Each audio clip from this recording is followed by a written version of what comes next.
Phil from New York Rocks, and we're rocking here at the studio here. Finally, I got my first guest here tonight on tonight's show. We have no other than Chef Clemenza. How you doing, Chef Clemenza? Hey, what's how going you doing?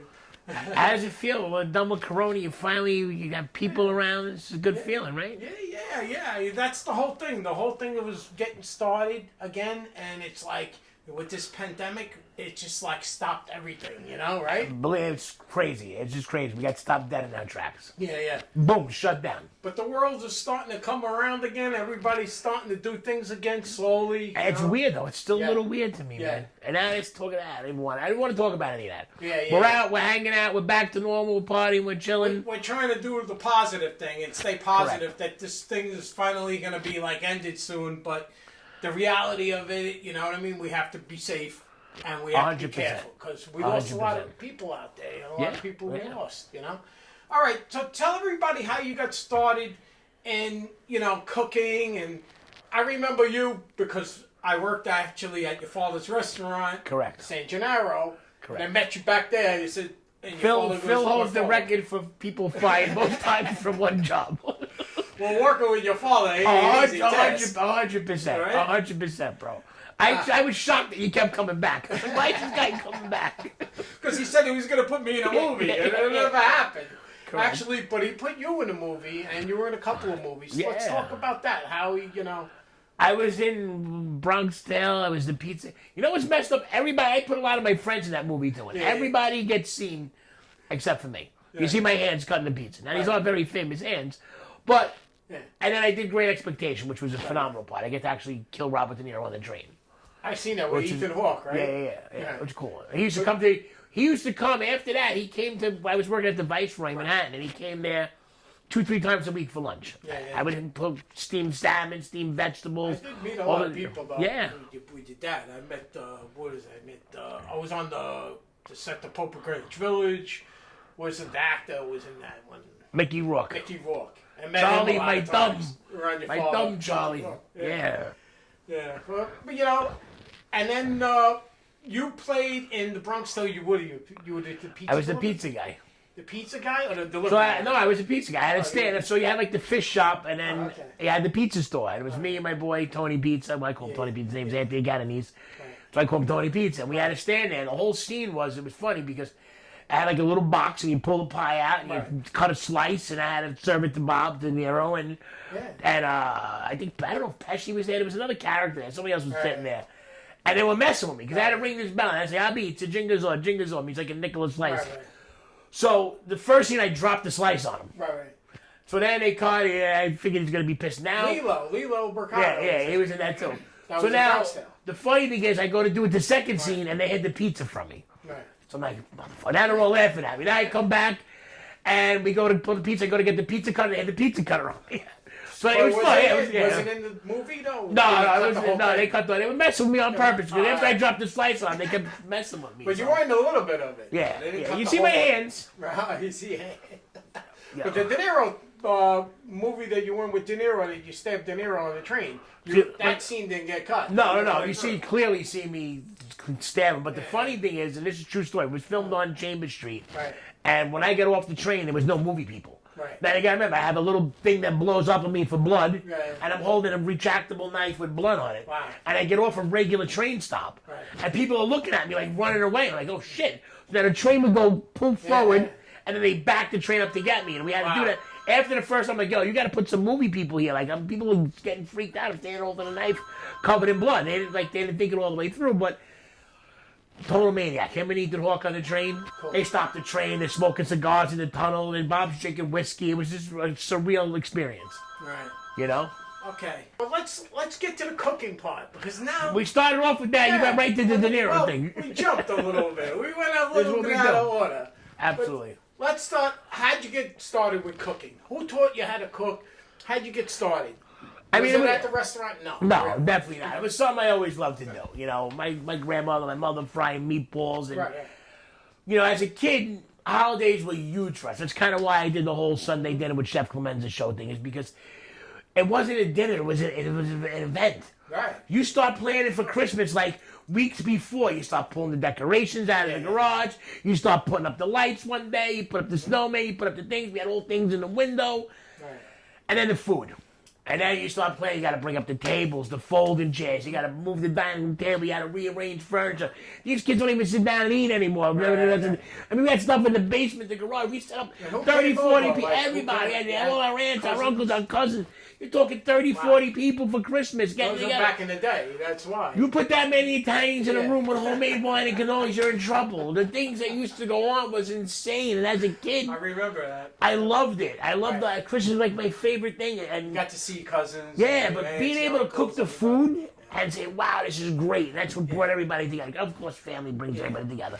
But look, I know this. When I tell people to come over, and then I tell them I'm making a little steak pizza or a little eggplant parmesan, they're coming over. Yeah. You know what I mean? So it kind of brings everybody together. But the truth, it's very truthful and very open and honest with this, is when all of that ended and mom and dad got divorced and shit went south, you know, I got into bad things. Yeah.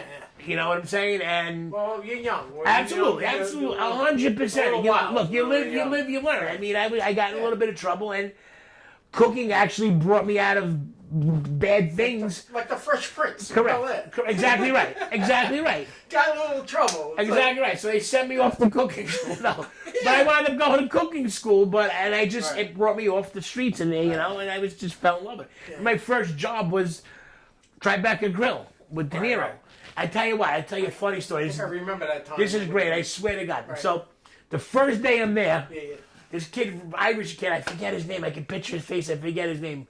Wound up being a good kid. Yeah. But he told me to do something, and then I didn't do what I missed. Whatever the story was, but he got nasty with me. Right. So I told him he's fired. Now I'm friends with Bob, I'm friends with the chef. I'm like, you're fired. I'm like, get out of here. So I tried to throw a can of paste at him. The chef called me and he's like, Clem, what are you doing? You can't be doing this. I'm like, no, he yelled at me. So I was still like fresh off the street type of thing. So they put me with the sous chef Luis. I never forget this. It's like the Karate Kid story. I swear to God, too. I can't make this stuff up. He used to make me get a case of basil. Now, a case of basil, you gotta clean all the leaves, and then roll it and put what they call a chiffonade cut into these little ribbons. And then he'd take it and he'd make pesto out of it. I'm like, you just made me cut that whole thing to put it in a blender. And then he'd make me diced potatoes, like literally diced potatoes in these, what they call like a little bruschetta, like a little cube. Right. A whole case of it. Bro, it was like in 2 hours. My hands used to be... Because he knew you were like family. Yeah. So then he was like, but then he'd take the little potatoes and he'd boil them and he'd make mashed potato out of it. I'm like, why can't you just peel them, but don't cut it into cubes? So it's like, and then he was like, cut the basil, like, he's like, nice. He was there before you? No, wait. No, just listen. Let me finish the story. So now I cut all the basil, like, cut the basil, and I was like, chop. And he's like, cut the potatoes, like, chop. He's like, now you got knife skills. And I looked at him, I was like, what are you, Mr. Miyagi? No, it's like paint the fence and wax on and wax off. When you gotta cut 3 cases of potato into little squares like this, and you ain't leaving until that job is done, you get skilled real quick because you want to blow through that. You know, my knife skills became impeccable from this guy. He taught me how to fillet fish. Real fast. Yeah. So I mean, I worked with some of the best chefs. Some of the, it's just even my uncle. These guys. Your Uncle Pete. Yeah. You loved him. A whole new religion of food these guys had. It was amazing being around these guys. And you had the story with Uncle Pete in the restaurant, remember? You were cooking in front of Uncle Pete, and he ran out, and there was something happened in there. Wait. We're in the restaurant, and now me and my Uncle Pete fought tooth and nail all the time about things. But at the end of the night, we sat down, drank wine, laughed about it. I mean, I threw a cannoli at him. He hit me with a meatball one day. He threw a meatball at me. Are you kidding me? So we're doing what they call like tableside service. You wear out the little cart. I got a nice white chef coat on. Right. And we're doing zuppa de mussels or whatever, some kind of mussel dish. It had a little flambe with the wine. So we're arguing. And he gets mad at me. He's like, go back in the kitchen. He's like, I'm going to do it. Wow. And he grabs the cart and he grabs my chef coat. Now my chef coat on him and sleeves hanging, his big chef coat on. He's cooking. And my Uncle Pete told the best friggin' story he's ever heard. You're cooking for a lot of people, right? 300 people. But I'm in the kitchen now. He's actually at the table telling the story of the mussels and this and that. And as he goes like this, his coat gets on fire. So my back is turned to this and the guy next to me is going, Amigo. He's like, your uncle's on fire. I come running out of the kitchen, bro, with a freaking tablecloth and a big thing of water. I threw the water. Wow, that's good. He got mad with me. He got mad that I threw the water at him. So he started throwing mussels at me. I swear to God, it was just that would have been great if that was taped. You got to picture that in front of the dining room, held 260 people. What did the people do? They were crying. They were crying. They were laughing. They were crying. No, but they were dying laughing. They must have been like cheering. Hey, saved it! The funny thing was, halfway, as soon as that was done, as we yell at each other, we just looking around the dining room. We look at each other. Now we're hysterical laughing. Hysterical laugh. We're crying. And we're he crying. Told you later on what he said. I forgot. He didn't even get mad. He was like, "Come on, let's go eat something." Cool, man. You know, it was a lot of great stories. The restaurant business is fun, man. People, even the food truck world, they got the food truck going out soon. Right. But this is camaraderie of people. The culinary carnival. Culinary carnival. We do a lobster grilled cheese. We do fried pickles. We do sausage and peppers. Susan Greenberg? Yes, Susan Greenberg. Yes. Right. And you got the cart. The meatball Sunday. If you get the meatball Sunday. Yeah. I mean, that's like the specialty of the cart. But you also do like lobster rolls, right? Lobster grilled cheese, lobster rolls, crabby cakes, crab. You know what it is in that world? You got to adapt to different festivals you go to. Because sometimes you can't beat a sausage and pepper guy. But you got to be fast, and you're fast. He cooks fast, he works fast, you know? That's great, man. All right, so now... So I'm going to ask you a question. What are you doing? You get the show back up. This is episode 1. What's your next move now? What are you doing? You're going on a Kiss Cruise too, right? Well, yeah, I'm going down to Florida. I'm going to be filming I'm jealous of that. I want to do the Kid Rock Cruise on a Kiss Cruise. Oh, you got to go on a rock and roll cruise. I know. It's like the best thing ever. I know. It's really cool. I know. You have tons of fun, and then you go to like an exotic island. You know, it's not you stay there a long time on the island, but you know you get the experience going on the ship, and then all these artists are playing, so it's like revolving. You know, one artist will play, Kiss will play, another band like Warrant would play last year. Wow. Now this year they got Queensryche and so on and so on. But Queensryche is still around? Yeah, they're still around. Actually, there's 2 versions of them. Wow. There's one with Jeff Tate, and there's another singer that they have. But another version of Queensryche. You're like the rock and roll guru. Yo, you gotta see this. You gotta see this guy's room. There's posters and pictures of every way he's been of rock bands. It's just, I love it. I freaking love it. I love it. It's like memories, you know. It's like I'm the same way. You see my house, floor to ceiling, got everything. Everybody's like, oh, what do you like? Oh, you should take all that down and like. Man, all memories, man. No way. It gives you character. You know what I mean? So it's like, My room looks like your room. I have all Holly signs and old beer signs and neon clocks. People that I've interviewed, they're even alone. They're dead these days. You know, they're not even alive no more. It's like, wow. And I got autographs of them. I got memories. I know, interviews absolutely. with them. It's great. When I sit in my room, I know I got everything, where it came from and who I was with. And you know when things are missing or something's gone. Oh, 100%. You know 100%. Everything. 100%. Like that. Now, all of a sudden now, it came to a time that you started to get onto cooking shows. Now, how'd that come to be? How'd you get on the first cooking show was what? Hell's Kitchen. Now, this is a funny story. Okay. So before Hell's Kitchen, Chopped came out, and I found out that it was coming out. And a couple of friends, everybody went for the audition. My friend Rob Burmeister got on, Sean Quinn got on, my other friend got on. I didn't get on. Wow. So I was actually feeling bad about myself. I was like, what the hell? I had to put this out there, but I'm the only one that didn't get on. Right.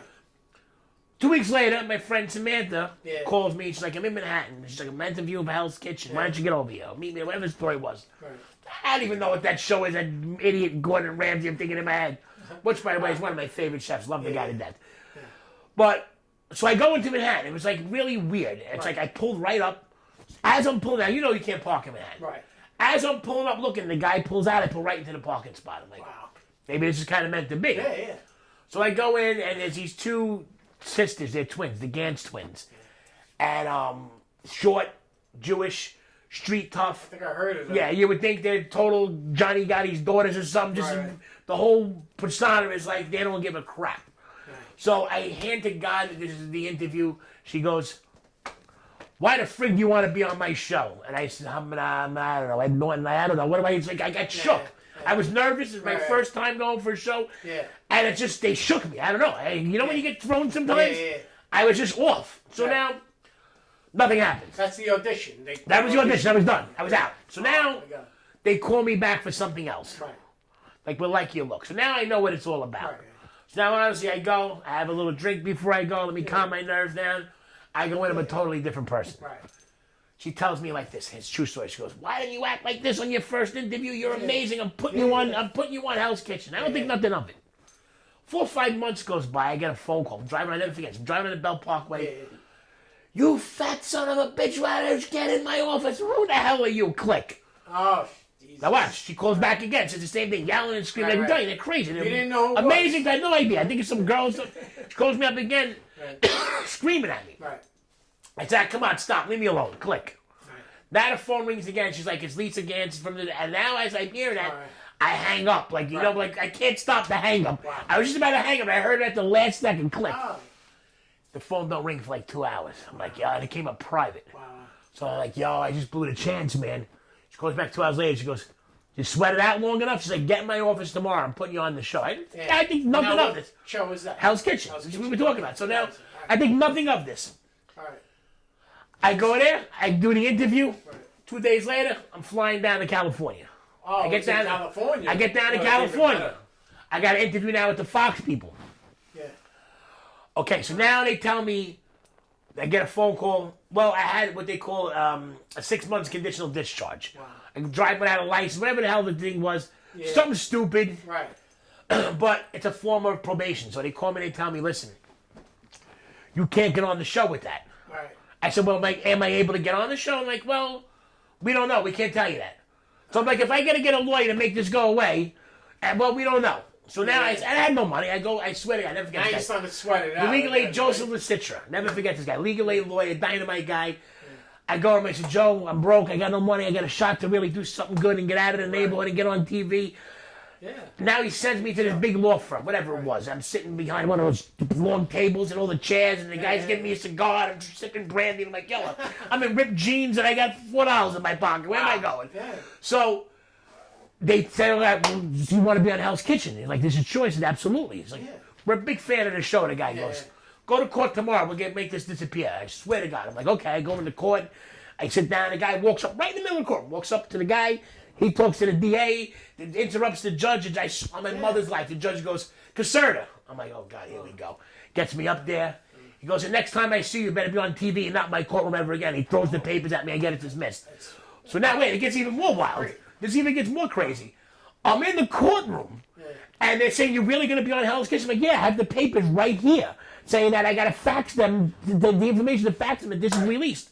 Now, mind you, this was the day before. This was the very next day. So now I'm like, I got to call Fox.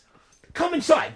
They bring me in the back of the judge's chambers with the judge, and they're calling Fox, and I'm faxing Fox. Hand on my mother's like, I'm faxing Fox God. The paperwork. And now the network is saying, "Clem, that's impossible. We spoke to you yesterday." I'm like, "It's dismissed." Right. Now they call me 2 days later. "Are you going to be home on such and such a day?" I said, "Sure." I'm home. I'm waiting. 3 o'clock comes. Time goes by. That's it. No more. I'm like, I ain't waiting. They told me to be home. They told me that they wanted me on a landline so I could talk to the producers. They don't want no interruptions on a cell phone. I mean, like an idiot, I bought it. I'm like, okay. Hell's Kitchen, more like they took you through hell. Yeah, exactly. So now, what happens, I'll finish up real quick. I don't wait. Yeah. Me and my mother go out. We come back. We see news trucks and things. Someone was going, "Oh, somebody got stabbed." Like, nobody got stabbed later. Like, you know how the rumors start. Right. So I go upstairs, I'm on the phone with them, and I'm on the elevator. I get off the elevator, there's all these lights and cameras. Like, "There he is!" And I drop my phone, like, "I didn't do it, I don't know anybody, I don't know what you're talking about." Then I'm in my hallway. Yeah. Now they're telling me, "Congratulations, you made it on Hell's Kitchen." My mother comes out, and she's crying, the neighbors are coming out, the dogs... Got the call? No, they came to my house. Really? They came to my house. This is in my house. I get off my elevator, and there's cameras everywhere. And they're like, you know, when you see her, she's crying. Where's that? I'd love to see that. They didn't show any of that footage, though. Oh, they did it on 1 or 2 seasons where they would show when they came to your house, but then they just stopped doing it. Wow. But the journey, that whole journey was just crazy. It was just crazy to get on that show. Oh, my God. And then after that show, did you appear on any more shows? I did Cutthroat Kitchen. You were going to be on another one. You were on Cutthroat Kitchen? I was on Cutthroat Kitchen, and then, this is where it all gets bad. The day before Cutthroat Kitchen, I fell down a half a flight of stairs. A lot of pain?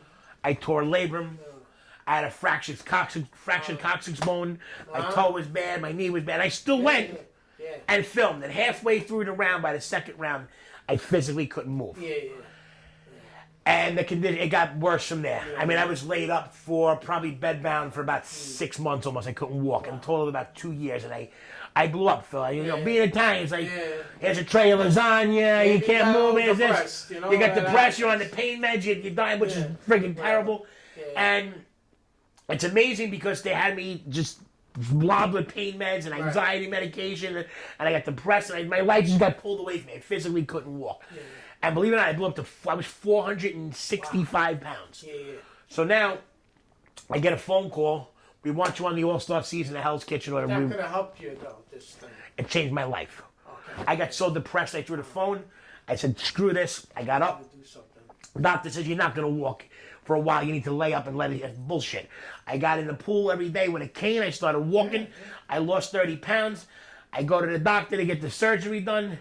I got the sleeve. And this is a funny story, too. I swear to God. The doc looks at me with a straight face. He's like, we recommend the sleeve. I said, Doc, I'm 480 pounds. I think you better give me the whole shirt. It's just the sleeve. And then from that moment on, from that day on, I lost 167 pounds. You know what I'm saying? And it's hard. I mean, I'm still a big boy. Sometimes your back's got to be against the wall for you to, 100%. It was a life-changing experience. I mean, it was just, and I'm humbled and grateful. I mean, Phil, I couldn't do things. I couldn't walk. When you're that big, it's just, I was embarrassed. I was mortified. But when you can't move, what do? You're stuck in bed. And it's not like anybody says a carrot stick or a celery. It's a lasagna, it's a pizza. That fast. It takes a lot of hard work, a lot of exercise. It doesn't. But now you're exercising again. 100%. Right? You're back at, working out, getting yourself back into condition again. Now, what happened with the show now that you wanted to start your own show? How'd that come to be? Because I started producing the show, co-producing. I found this maniac camera guy. He said, "Let's do a show." There you go. Man. So, you gotta help each other, paisan, 100%. So, I said, "Screw this! I'm doing my own show. It's something I wanted to do. It's something I had this concept and idea for a long time. And it's Sunday dinner with Chef Clemenza. And Sunday dinner to me, or in any family, everybody had that one day a week where everybody got together. That's what you talked about earlier. Yeah, and nobody does it anymore. And I get it. Who's busy? Who's got? There were no tablets. There were no cell phones. Your mother made mashed potatoes, meatloaf, and peas. That's what you ate. There wasn't. That was dinner. You didn't like it, you were done. That's it. Don't eat it. Sometimes you got a little something different because you didn't like it, but for the most part, nowadays I watch everybody. I don't want to come over. I'm tired from work. And Take the time. Look, I get it. Take the time. Take the opportunity. We're all getting older. Take it. I miss my whole family. You go back 20, 30 years ago, the memories were just insane. I lost my brother, my uncle, my aunt, one of my dear friends in 8 months with this COVID crap. And you emphasized that 100% during the show. You said that 100%. When you lose your go-to guys out of nowhere, it's just like the rug gets pulled out from under you. It's sad, and you're watching your parents get older, and it's just. But now you're doing positive things, though. Correct. Now like you turn that around. Correct. You can make the negative and now turn it into a positive. Now you have your own show. You're back going again. You got yourself going. You're exercising again. You're feeling good. Let's talk about some of the episodes. Kim Joyce, vegan chef. I gotta tell you, I know Kim for years, right? And some of the things she told me, you couldn't even imagine how fantastic that this girl is. Which she gave me something yesterday, as a matter of fact, with okra and Brussels sprouts and quinoa. And people say okra, but the flavor and the taste was just the most amazing thing. It's hard to believe. When you say vegan butter, vegan milk, it's hard to believe that you can create things. She did during 100%.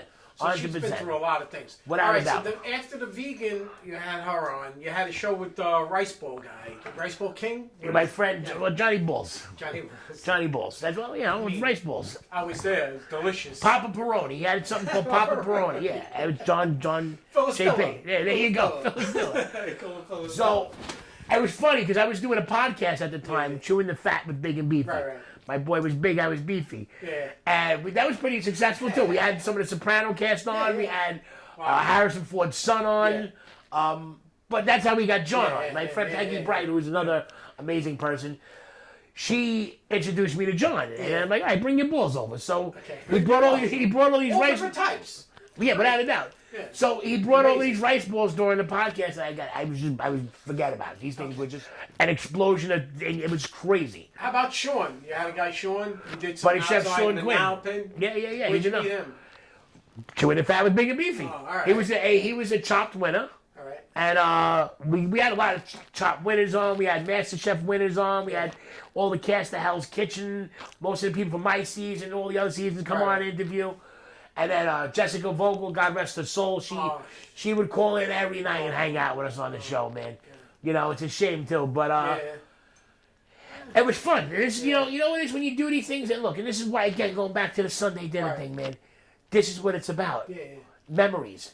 You know, it's sad that they're gone, but I can look back at some of the stuff, the laughs her and I had on this podcast, and the crazy things we talked about, and my uncle and my brother. My brother Frankie had the most uncanny knack to call me the most weirdest times. Frankie good. Yeah, you did, and it used to drive me crazy. I mean, I'd be in the middle of like putting out 40 things or just about to hop in. I'm like, Frank, it's like, well, it's important, and he'd break my balls about making a chicken cutlet. Good-looking guy, man. But let me tell you something. I miss those phone calls more than anything. Yeah.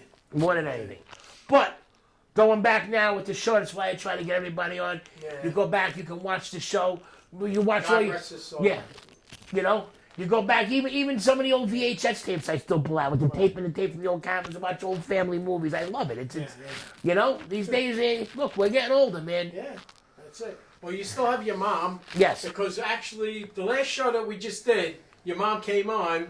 She's great. She's great. I love your mother. You gotta have your mother on. We gotta get your mother and my mother together. They're the same people. They're the same people. Without a doubt. They say the same thing. They say the same thing. There's something there. You can't tell me there's something about that age. That age from 70 and up. Yeah. From 68 to 70 and older. Right. They have the same mentality. They come from the same world. They know the same things. They talk the same way. And they're tough. Yeah, they're forget tough. it. My mother's out of her mind. No, yeah. Don't mess with Mom and Phyllis. No, they get you, and especially the wooden spoon, you know. No, dude, she came out in the hall the other day with a spatula yelling at somebody, yelling at some kid. Okay? That's like their weapon of choice, you know, they got that, right? My grandmother, let me tell you something, I don't know how this woman did it. Yeah. With the wooden spoon, I could be in the other room. She'd bounce it off the wall, hit the couch, and still hit me in the eyeball. It was just amazing. Or the shoe. She was quick with a shoe, too. Yeah. God forbid you did that now. Oh, yeah. You'd be going to jail. These kids today don't know how good they got. I got hit in school with the ruler from Sister Nuns at St. Dorothy. There was a guy who used to give you noogies. Yeah. Oh, my God, they used to hit you. Forget about it. That's the problem with the world today. Everybody does this. Discipline. Everybody does this with their phones all day long. That's it. They're in another world. Before that show, we even had Stephanie McPherson on. Now, where's she from? Talk a little about her. So, I met her through a buddy of mine, Ted Calamara. I know the guy a long time. I still can't say his last name, Ted. But he runs this thing, New York Ranger Road Trips. And what he does is he gets all, you know Ted. Oh, I know Ted. He gets all the people together. Kiss cruise with him. Yeah. He's fucking nuts. 2 years ago now, because of the pandemic. Yeah. So Ted organized all these Ranger Road Trips, and gotta give him credit. During the pandemic, he did a Ranger podcast every night. Right. And a Zoom cast, whatever you want to call it. Right. And every night for like 200 days, this guy was on every night showing clips of games and getting people on and talking about the Rangers and giving away prizes. So he had on Mike Hartman and Stefan Matteau. Right. They were on from the 1994 Stanley Cup winners. I got to talk to Mike Hartman and freaking Stefan Matteau. It was great. So Mike and I started chatting, and he brought on Stephanie because he said Stephanie's a good cook, whatever. And then we all kind of met through Mike Hartman and. You know, we all stay in touch now. It's just great, you know. Mike's a dynamite guy. He's got a show. Check out Mike Hartman's show. He's got a phenomenal. He's like a life coach, dude. You just talk to this guy and you're automatically. Stephanie too. The both of them you just talk to and you're automatically inspired. Right. You know, they're just good, positive people to have in your life, and they're both amazing you got people. Good people surrounding you now, so that's really good. That's Correct. very key in life. 100%. Stay with people that are very focused and very serious about getting ahead in life and 100%. doing the right thing. And I say it to everybody all the time. It's where you are and who you surround yourself with. Right. If you surround yourself with garbage, you're gonna get garbage. That's it, man. You gotta have good friends, good people around you. So now that you did, how many episodes now? We're up to what? Let's say 11. We did 11 episodes. Correct. See? Correct. Yeah, I thought it was 10 the other day. We're up to 11. 11. 11 episodes, yeah.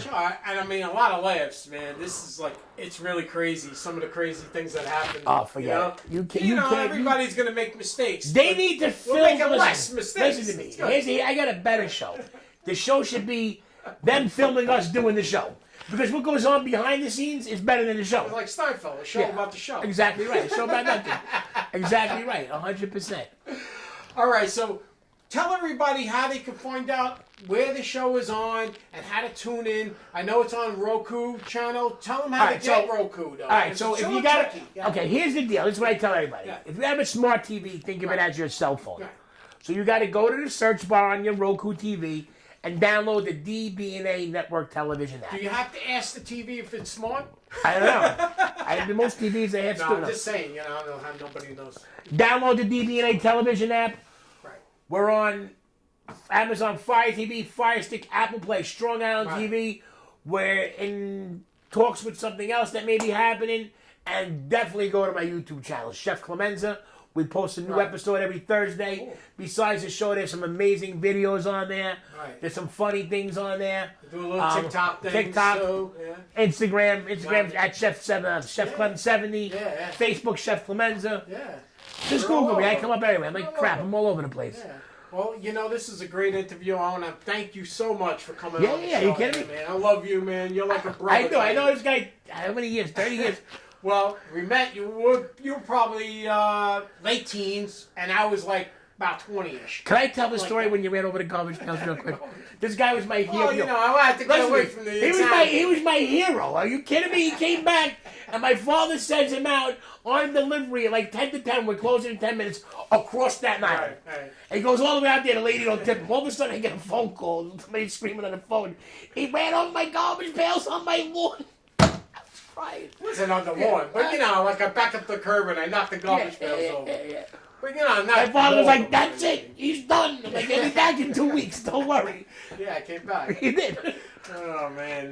But you were my freaking hero, man. I was like, look at that. It's freaking great. It was great. Well, sometimes you got to do what you got to do. You can't take abuse for people. What was the car you drove? A Nova? Did you have a Nova? It was a Chevy Nova. Yeah, the Nova. See, I remember that. It was a red Nova. I remember that. Yeah. I bought that car for $600. Did you? You see, I had to save the money myself. You see, back in the day, 100%. Your parents didn't give you everything. You made you work. You had to work for it. I had jobs. Don't even get me started. These guys buying their kids Porsches and Mercedes. Get out of here. I don't care if you got the money. You work hard, man. Make them work. You work hard. You're out there hustling, My day ain't going to get done for 3-4 more hours at least. I want to talk, before we end the interview, I want to tell everybody how they can get in touch with your carnival. Go on Facebook. We're on Culinary Carnival. You'll see it all over my Facebook page. 100%. All right. Well, great to see you again. I love you. Absolutely, brother. And that's it, man. Thanks for watching, man. And make sure you watch this guy's show. New York Rocks. This guy, he's been around forever. He's like crap. Dude, I see you with Chubby Checker and Kids and all these amazing show. Check him out.